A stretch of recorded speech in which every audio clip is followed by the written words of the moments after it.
The plane had landed, and there was a brief walk to the baggage claim. Once everyone had taken their luggage, we were greeted by a Korean guy named Kim. Our tour guide introduced him to us and informed us that he would be accompanying us through the trip. We then walked out to the airport to our bus. We had to wait for a while for everything to settle down. My friends and I immediately went to the back of the bus. The seats were huge. Kim climbed up onto the bus and handed out burgers to each one of us. It seemed somewhat of a light meal for us since we weren't served any breakfast on the plane. And at that moment, the bus started moving. Our first stop was the beach. The bus ride did not take long. Once we had reached, we clambered down off the bus, and at that point I could hear the sound of palm waves crashing onto the shore.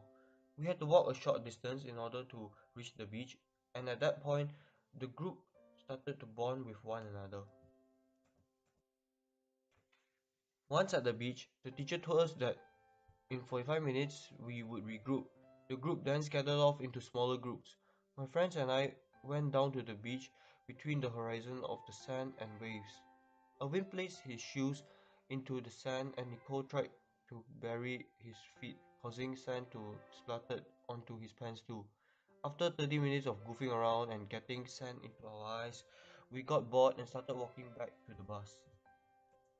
On the way back, we talked about what we planned to do and where we wanted to go. After that, we had lunch in a French restaurant.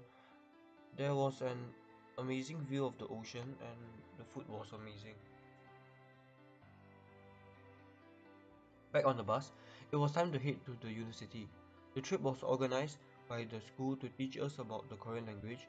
It was tough at first, but there were a lot of words that were similar to Mandarin, and also because we were not taught from a young age. It was hard for us to grasp the language despite having a similar form of writing. We were at the university for 4 days. In those 4 days, we attended two concerts and went out to a nearby city. The highlight of my trip was when we were invited to a concert at the university. It was a girls' K-pop group performing called Girls' Day. Awe and I had no idea who they were, so Coco had to explain to us. Shortly after, when they began singing, the whole crowd went wild. Everyone was shouting and flashes of light beamed everywhere. It was the loudest night of my life, but I jumped with an adrenaline rush as it was the very first time I had the chance to experience such an event.